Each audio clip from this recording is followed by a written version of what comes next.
tough season. Obviously not where we expected to be. And ownership, myself, Coach Nurse, Joel, Paul, Tyrese, our whole roster, we expect more. We really feel for the fans who put their heart and soul into this team, and we know we've let you down. Obviously, biggest factor that was really hard for us to manage was injuries this year. We missed, you need your top horses in this league, and we missed 134 games to our All-Stars. And, the next highest team was like 50 games missed from All-Stars. Ownership gave us the resources to make aggressive moves this offseason to put a championship roster around Joel and Tyrese. Sometimes those aggressive moves don't initially work out, but we feel good about that. Those three guys, our three All-Stars, going forward. I have to do a better job putting a supporting cast around them. I think when you go through a season like this, you need to really take a step back, and everyone needs to find a mirror, starting with myself. What could have gone better? What can I do better? And there's quite a few things there. I would say one of those things is I was very focused on finding veteran-type players who, generally perform very well in the playoffs.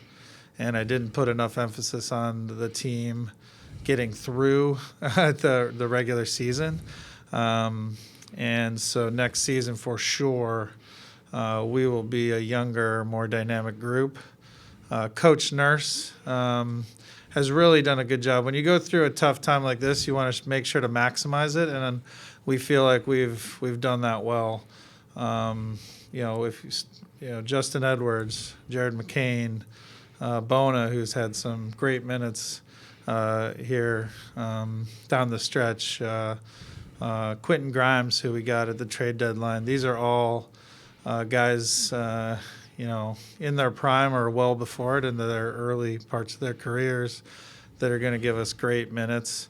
It's going to be a much younger, more dynamic group to help us manage through the season.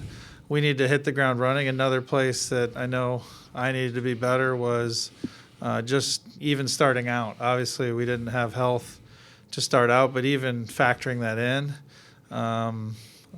we need to hit the ground running starting at the beginning next year.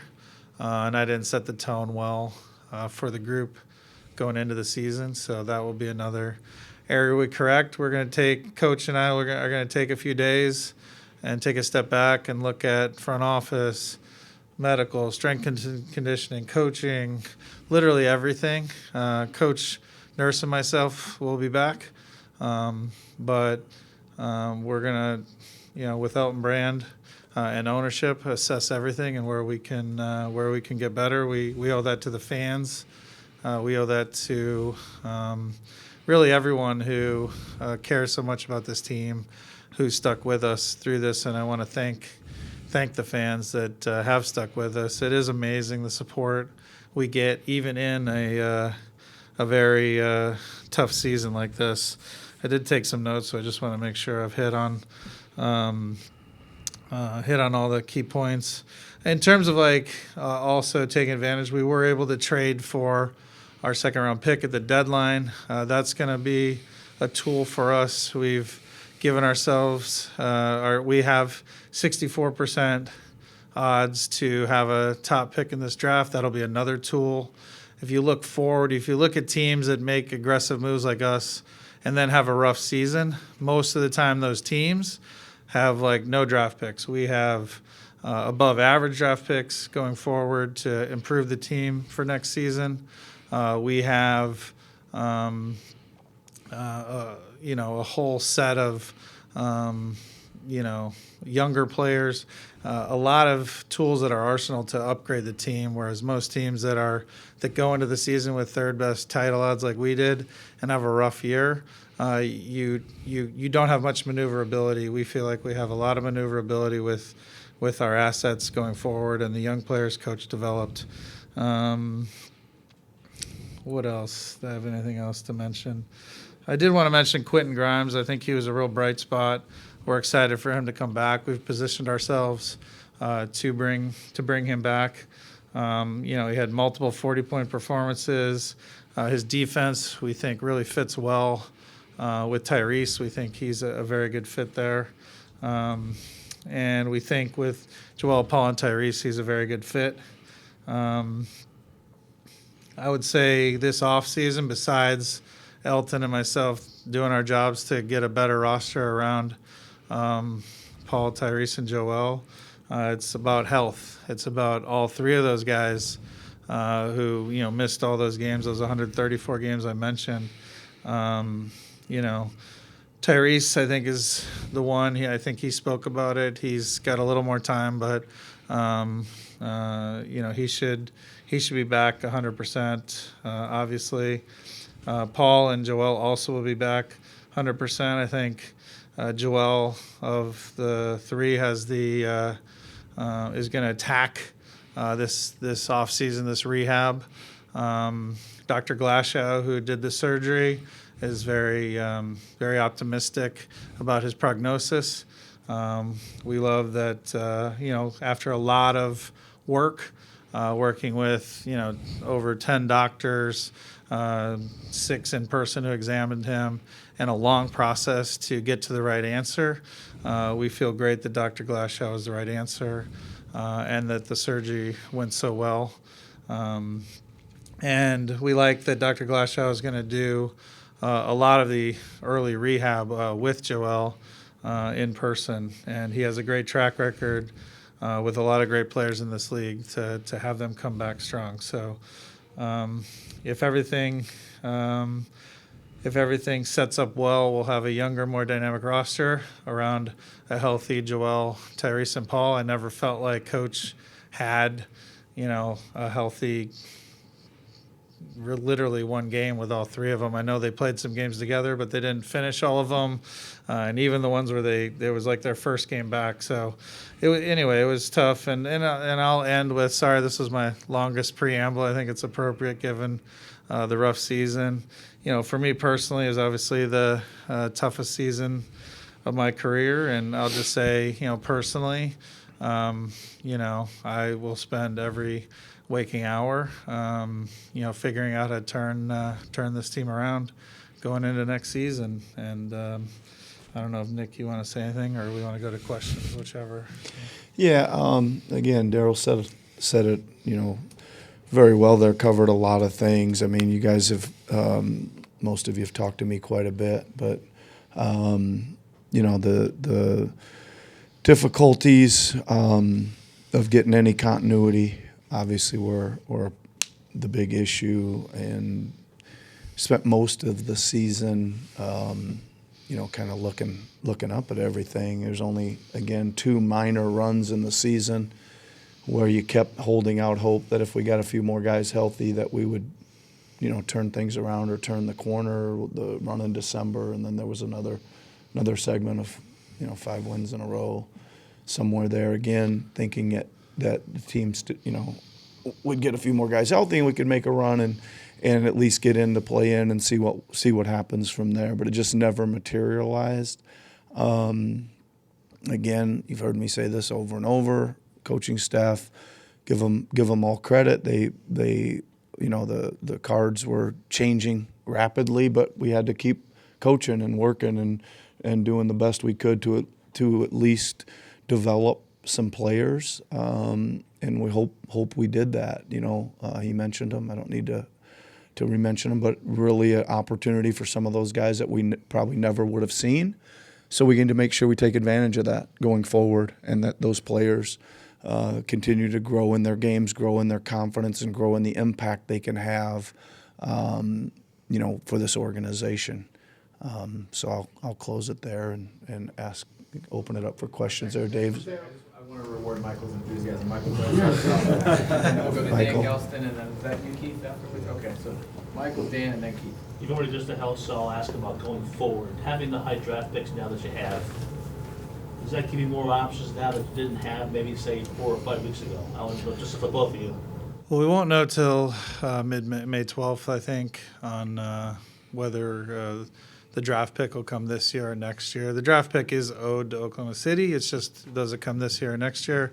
64% chance this year. Obviously, that leaves 36% that we'd get it next year if we don't get it this year. So, and yes, and if we do, if we hit the 64% of a top 6 pick, that will definitely give us another tool along with our second round pick, our future picks, to upgrade this team going into next season. Is there any concern again that it seems like the future is pinned on, well, if our 2 old, aging veterans who haven't really stayed healthy through the bulk of their career, can they still healthy this year? I mean, is there some concern that you're going to do this all over again next year? I would say that, when you look, Joel is, maybe 13 months from scoring 70 in a game. Obviously, a lot has changed. He got, landed on in Golden State, and that's created the last many months of him working to get healthy, which he'll continue to do. But we know he's an MVP level talent when he's healthy.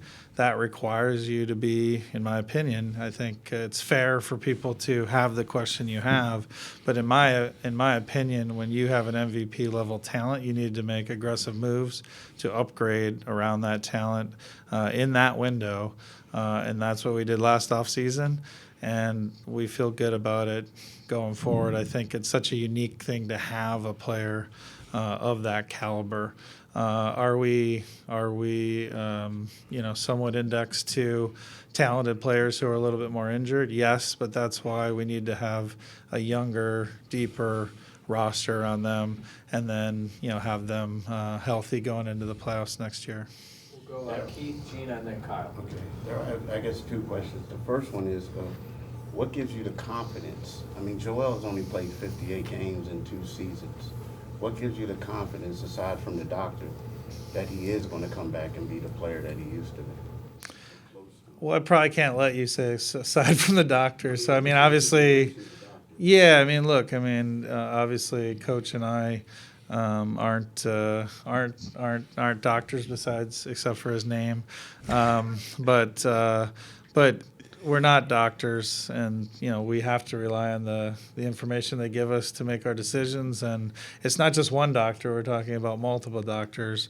And Dr. Glashow going in there, having a surgery, coming out very optimistic, makes us optimistic. And I guess the second question is, you guys gave him the extension last year, and he was coming off of an injury season. Was there any thought to wait until this summer to pay him, or do you feel like you guys might have pulled the trigger a little bit too quick? Well, I think with that, Paul, we thought was a very good fit. Obviously, we brought him here. He's only here because he wants to play with the organization, but very specifically with Joel Embiid. And I think for us, that was the best plan, to put the best team together. And that's a group decision when you make those decisions. Long way of saying, when you have Paul signed long-term, it's important for your MVP level player to also be signed long-term. And guess you said it was a group decision. So there was like Stephen A. Smith came out with it, and other people were saying that you basically had to talk the owner into that contract. So is that true, that you had to convince Josh into paying Joel? I think that's a sort of a lack of understanding of how things work in this league. Like, David, Josh, Elton, Nick, all of us, we're we are a decision-making unit where we're looking for how do we put together the best team to win the championship. There isn't ever any this person wanted this or that. We have a group discussion and then make a decision as a group. Real fast, just to give everybody. So we'll go Gina, Kyle, Tim, and then David Aldridge. Daryl, just how would you sort of assess Tyrese's season even before the injury? Just obviously a lot was put on his shoulders again this year. Just sort of what was your read on his season? I'll take it briefly, then I think Coach can answer that a little better, having coached him day to day. But I would say that the thing that really encouraged me is his progress on defense. I know Coach challenged him on that end, and I think he really improved on that area, and it gave me a lot of confidence that he can keep improving on that side of the ball. On offense, I think it was a challenging year, given he was sometimes the only top level talent, all-star level talent out on the floor, and I think that's hard for anyone in this league. So. Yeah, listen, I think that obviously if you look down the surface at his numbers, shooting percentages, things are down from a year ago. Would reiterate that. I think he's taken 2 big leaps forward each year defensively. Some of those numbers I think were really, if I worked backwards, were really affected late in the year when he was trying to play through. I think he ended like 1 for 22 from 3 or something. So again, that's not going to help any of those numbers that don't really mean much sitting here today, right? Thought he was great prior to that, and then he didn't start the year as great. And again, this is more my gut, is that I think he was just kind of wasn't himself. He just wasn't. He was just almost so disappointed that we were having the injuries. Like, they were so excited to get out there and see what this team could do, and then those 2 guys kind of weren't there for a large part of that. And I just think he just wasn't kind of his old chipper self, and then he's getting the gauntlet thrown at him defensively, double teamed like crazy, so it was some adjusting to that. Then I thought he fought through that amazing and started playing really, really great again until the last injury. But I have like 0 worries about him. Like, he's heading this direction, and he's not even close to where he's going to get to yet. With that said, what did you prioritize with him as far as off-season? Like, these are the things we want you to hone in and work on. Yeah, I don't think much changes, Gina. I think that, get him healthy. Like, he's going to need a month probably to get that thing totally, like, not hit or banged or knocked around again. Just get that thing totally strong and healthy. And then again, I just probably will try to keep increasing his range. Like, I think he can get to be one of these guys that, like, you should never, like, gasp when he pulls up from 35 feet. Sometimes, he can do that. He does it effortlessly. And again, that's just going to give him more space to play in.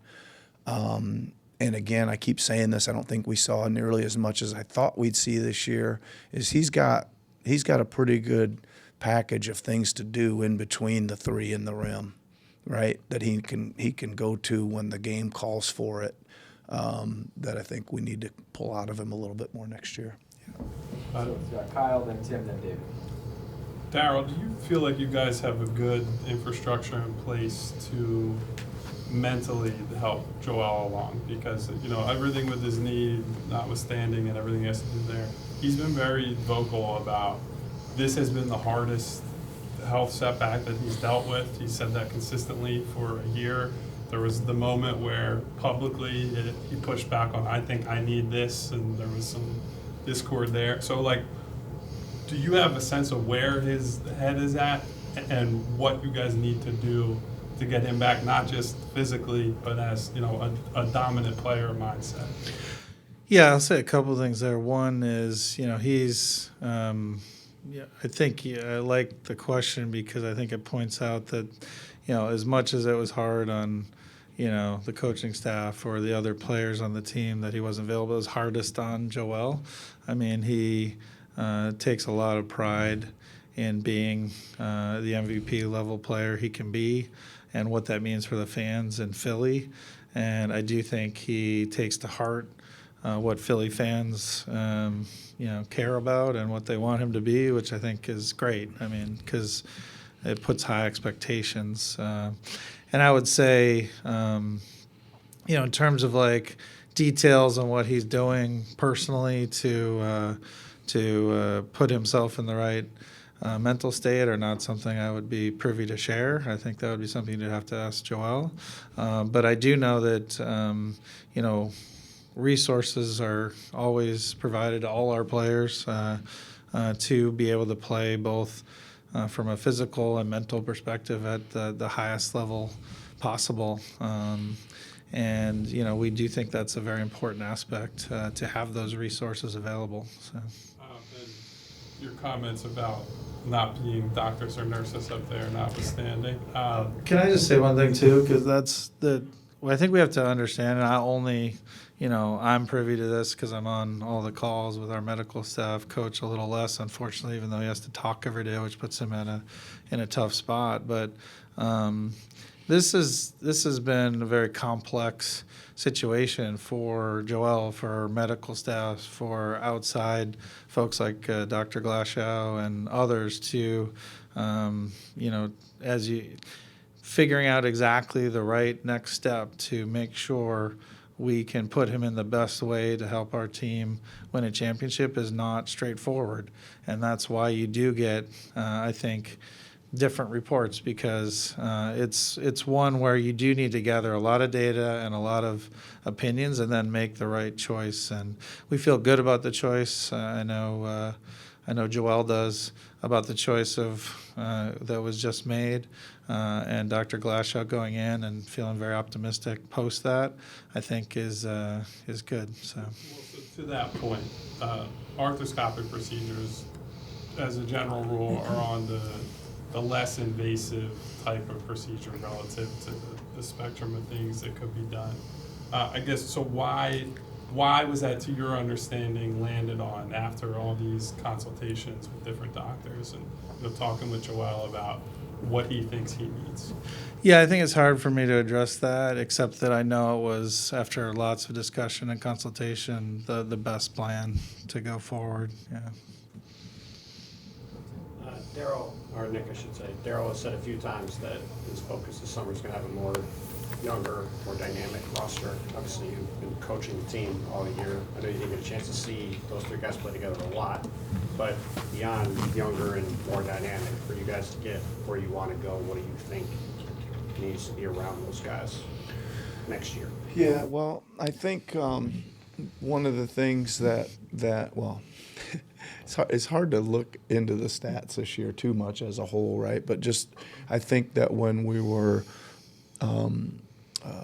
close to being somewhat whole, if that makes any sense, that I think that the game keeps getting faster and faster and more dynamic, and just for like really basic things like just defensive transition or defensive rebounding, like we just need to be a little bigger, longer, stronger, more athletic, just to get that basic thing kind of under control. I think that's probably the answer that covers other. You could go into some other things there, tacking off the bounce, some of that kind of stuff. But I think that would be the around, especially the two, Paul and Joel.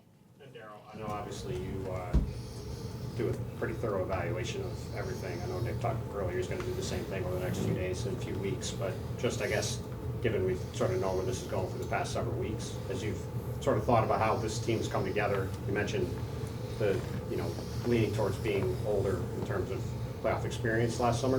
What are, I guess, the things you have taken away beyond that from just an overall philosophical team-building approach to why this didn't work and why, things you could put towards making this work in the future? Yeah, I think I would probably reiterate what I said. I mean, you still need, great players to win. The history of the league is pretty straightforward there, that you need multiple great players. And then I feel very good about what Elton and our scouting staff can do, and finding draft picks, finding Yabuselis, finding guys like that to fill it out. And so I would say, the biggest thing is what Coach just mentioned too, which is that I do think the league is trending towards, there's just there's a I think the playoffs are it's a team building challenge actually, because I don't expect the playoffs to change, especially with the changes to the foul rules that happened last February that have continued. I do think the playoffs are going to still be pretty veteran heavy and sort of a war out there, and where the foul calls will go down and things like that. But the regular season has turned into a really high effort. Just to call out one area, since Coach mentioned it, but it used to be every team was just dropping back after their shot. Now teams are with length and athleticism, with high effort, both attacking the offensive glass and able to get back in transition. And, it's just a very high effort regular season. So that's why, we need to deliver a deeper, younger, more athletic, longer roster to Nick around our three main guys. After David, it'll be Adam, then Austin, and then Zach. Daryl, we've seen some other teams, most notably Golden State, try to do that kind of two tracks approach with younger guys kind of supplementing their veteran core, varying rates of success. They ultimately abandoned it and kind of went back to bringing in more vets. So as you've been examining kind of maybe the past 2 or 3 years and how teams have done it, what makes you think that could be successful going forward? Yeah, I would say there's no formula, right? I mean, to your point, and Golden State has done a tremendous job over the years on pretty much everything they've done. Save they had a really rough injury season like us and won like 20 games and then bounced back after, which is what we're hoping to do. I do think it's like a challenge, a real challenge to both build for the way the league is trending in the regular season and for the playoffs. But I do think Golden State's a good example too of,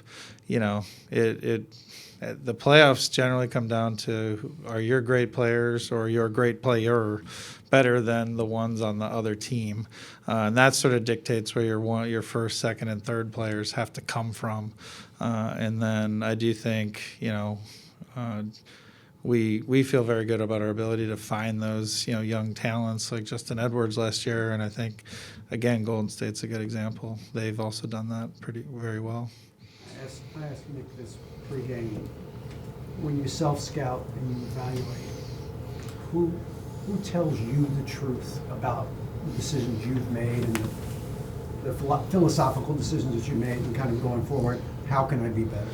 I would say a few things. One is the score tells you the truth. So one thing I love about working in the NBA is you get a grade, and tonight our grade was minus 15, right? We lost by. It's going to be funny that I don't know exactly the final score because I just knew we lost our. We didn't win this one, but you get a score, and you don't. That's the truth. Like, that is the bottom line. I think Philly, but more than any town, brings it real as well, which I love. And then ownership has extremely high expectations for myself and Nick, and they express that in appropriate ways, and they have very high expectations for us as well. So I think across those three, we get a lot of truth, and then. There are some key players on the roster who I think are very good at saying, "Hey, this is, I know you want to play this way, but it's not going to work because X or Y." And both Nick and I lean on the feedback of those sort of key players. You mentioned the young talent, Tyrese and Quentin, both 24, Jared McCain, 21. Is there a confidence that those three all guards could fit alongside each other long term? I guess either of you or both of you could answer. Yeah, I mean, I'll let Nick. I think how we use them. I think Nick will obviously didn't. I'm not sure we had all. Yeah, we definitely never had all three of them this year, so he never had a chance to try it. I do think all three of those guys can contribute to a championship team, but exactly how we use it, I'll leave to Coach Nurse. First of all, absolutely. Sure on Tyrese and really, really sure on Jared. I think his confidence level and just the way he's attacked this rehab and ready to go and work hard. Obviously, Q is kind of a little bit of a different situation. I think he played great. Love his fire, love his competitiveness, love his bounce. Got some strength. Will work at the defensive end as well. You guys heard me mention this during the season. I would love it, and I think it's probably the case if all three of them are back, that McCain and Grimes play some backup point guard as well. Again, keeping in mind just the size factor a little bit. So yeah, I think it could work. Daryl, even when the trio, Joel, Paul, and Tyrese did play together, the output still was not very good. Do you attribute that just to chemistry and health, or is there something more at play there in your estimation? Well, I think mostly health for me, because again, even the games they played, at least 3 of them, something like that, they didn't finish the game. I know quite a few of those, it was like the first game back, which is, generally worse than as you're returning from injury. So, I'd have to go look at each game in detail, but I almost feel like they had 0 healthy games together. I think we haven't really seen what they can do. Didn't even get game 1, but we feel good. We'll be out there game 1 and showing the fans what we can do starting next season. Similar note, Paul oftentimes was left taking inefficient contested jumpers this season. Do you find that that's something that you're worried about going forward in terms of his ability to create advantages, or are you more of a rule thing? No, his fit here has always been sort of elite defense, which I do think, and Coach and I have been talking, he does deliver. And then, he's very good, when paired with players like Tyrese and Joel on offense. I do think he was asked to do a lot of things where you put really anyone in that role, and you're going to lose efficiency and things like that. He also, frankly, just looking at the data, because we're meeting with all the players over the next day or two, there was some bad. He was very low percentage on very open, like corner 3, just stuff like that will definitely bounce back. Sometimes players go through that. I had Eric 1 year and Gordon 1 year in Houston, won the 3-point contest and then shot 31% the next year. But we all know he can shoot. We all know Paul can shoot. Of all the list of things Coach and I are worrying about, whether Tyrese can shoot or Paul can shoot or not on the list. But I do think, when we have our full complement, Paul is a very positive force on offense. Before we go to you, Zach, we're going to do Kai and then Hudrick, and then we're going to wind down. If everybody has more fun one after that, I'm happy to take it. Sorry, Zach. Yeah, Daryl, just no one obviously could predict that the season would go as it did. Hindsight's 20/20, but the trade that was made with Oklahoma City years ago, just with how everything has gone, and now you're in the position you're hoping to keep your first-round pick, and just under the context of the new CBA, has that affected your process of evaluating trades, specifically including first-round picks and moving off of salary moving forward?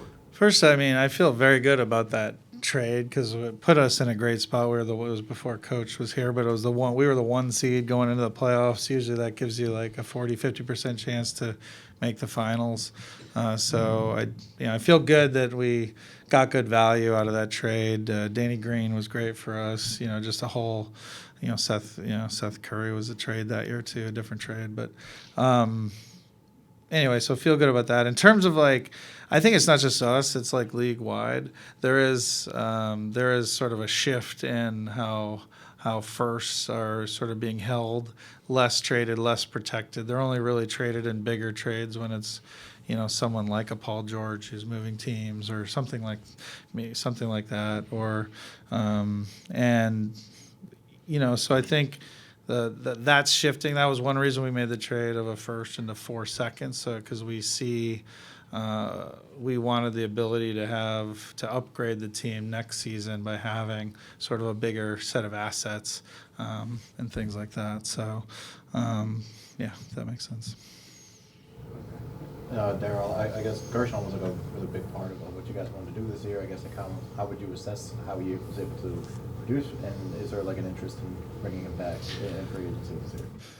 Yeah, no, we love what Gershon was able to bring. I think that was a great job by our scouting department, a great job by the coaching staff getting the most out of him. He did, just like Paul, he got pressed into maybe some roles that were a little different than he thought. We thought he was going to play more of the 4, and he's excelled there.